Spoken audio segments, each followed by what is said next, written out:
જય માતાજી મિત્રો, આજના વિડીયોમાં તમારું સ્વાગત છે। તો આ બાજુમાં છેલ્લા 9:30 ઉપર થઈ ગયું છે ને આ બાજુમાં દિશુબેન નિશાળ જવા માટે તૈયાર થઈ છે।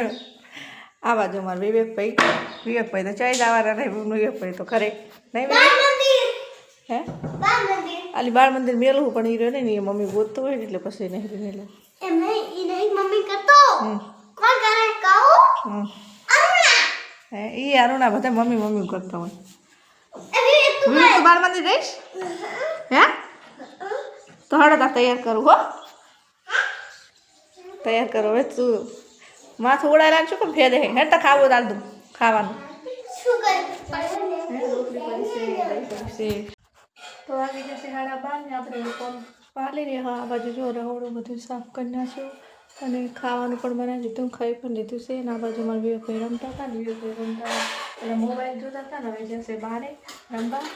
તો આપણે હવે થોડી વાર આરામ કરો, આવતા જશે 12:30 થઈ જશે। વિવેકભાઈ એટલી વારમાં રમીને આવતા રહ્યા। આ બાજુ અનિતા જો કોમ કરવા રહી ને હવે બહાર તો રહેશે અને આ બાજુ અમારા વિવેકભાઈ પણ આવ્યા છે।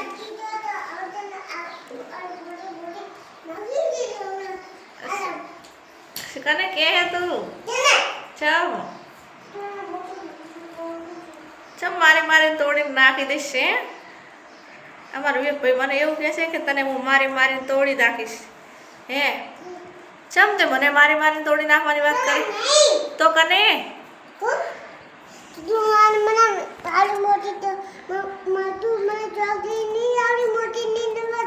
એમ કેજી અરે બધું અમે જ લેવડાવે તાર કોણ લેવડાવે તન આમ દાગજી કોણ લેવડાવે બધું તો કોને લેવડાવે તા અમારું વિવેકભાઈ કે તમે ઘણું બધું ચોકલેટ ને એવું બધું મને નહીં લેવડાવતા તો હવે લેવડાવશે વિડીયોમાં બોલ હેઠ ચમ ચાર બોલીશ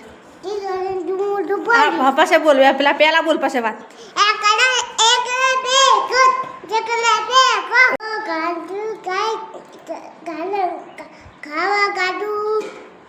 તે કાધું તે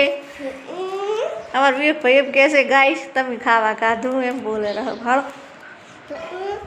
એવું બોલો બીજું કોક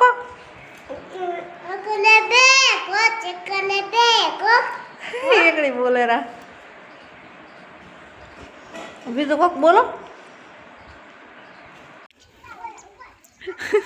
એ બધું ચાલુ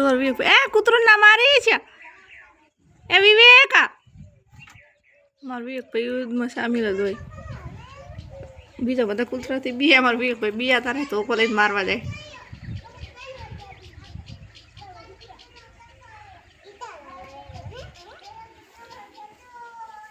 મિત્રો હોજના વાગી જશે 5 ને આપણે શાકભાજી લાવી દીધું છે અને હવે શાકભાજી વાટવાનું છે। તો શાકભાજી વાટો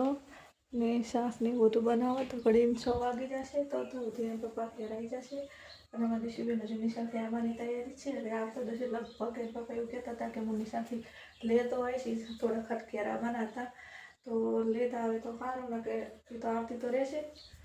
અને હવે આપણે શાકભાજી વાટતા અમારું એક થઈ જશે બહાર રમવા માટે તો આપણે રમીની પાસે આવશે તો આપણે ફટાફટ શાકભાજી વાટી શાકભાજી સમારી બધા વઘારી દઉં અને પછી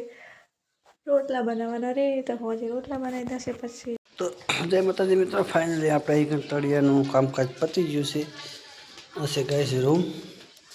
જો મિત્રો રૂમ છે, સામાન બધું પડ્યો છે, રૂમ કમ્પ્લીટ થઈ જશે। આવા 3 રૂમ છે, 3 રૂમની ઓસરી છે,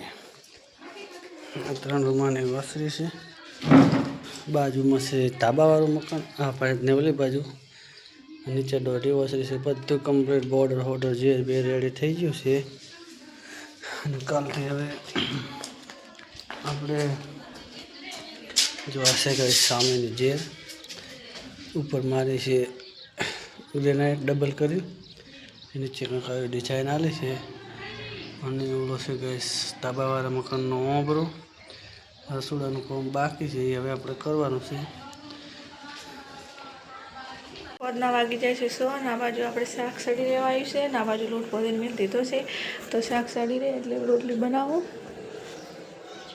આ બાજુ મારા વિવેકના પપ્પા ઘેર આવી જાય તો જો ફોન જોવે નાવાનું નહીં નાવાનું હા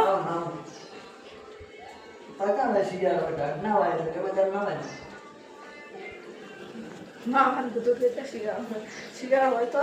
વહેલા નાવાનું ઉનાળાનું અડધી રાતે નાવાની રાત કરે તો ચાલો મિત્રો આપણે રોટલા બનાવી આ બાજુમાં દિશીબેન ભણીમાં ગયા હતા ને ભણીને આવીને લેસન નહીં કરતા ડાયરેક્ટ ફોન જ જોવાનો એમ ને હે લેસન નહીં કરવાનું લેસન નહીં કરવાનું હતું હે અરે કાયમ કોને શીખવાડે ભણવા તું જાય તારે શીખવાનું હોય કે મને કોઈ શીખવાડે તો આ બાજુ આપણે સાંજ પડી છે દીવાબત્તી કરવી છે વાંચી જાય 1:30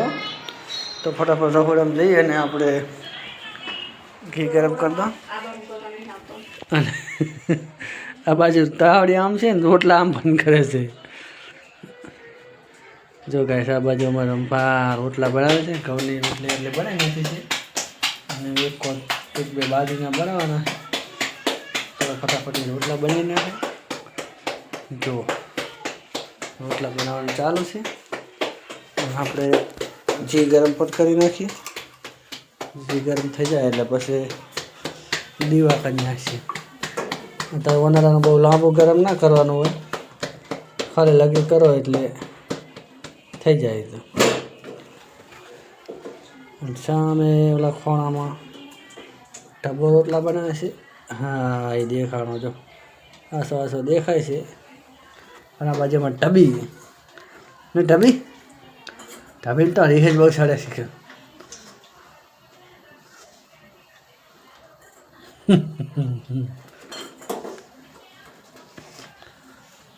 શું તારો શું વાંધો હોય તારો શું વાંધો હોય તો મિત્રો આપણે સાંજ પડી જઈ છે અને નાવાનું પતી ગયું છે નહીં હવે દીવા કરવા છે તું ચાઈ ગયો તો મોટી ચમચી નહીં મોટી હે હું અહીંયા તો તું નતો 6:30 વાગી જશે ને આપણે માતાજીના દીવાબત્તી કરી નાખ્યા છે આપણે જો હશે મહાકાળીમાં આરતીમાં અને મહારાજ અને આ બાજુ છે લક્ષ્મી માતા દીવો કમ્પ્લીટ થઈ ગયો છે આ મંદિરમાં થોડી સાફ સફાઈ કરવી પડશે એટલે હવે 2 દાડા પછી વાત કમ્પ્લીટ ધજાના દાડા કમ્પ્લીટ કરી નાખા બધું વસ્તુ બધી હરખી મૂકી દો અને બેન તમારો ફોન જોવો જ જોજો જ કરે બીજું કંઈ કરતો જ નથી ફોન ચાર્જરમાં લઈ છોડી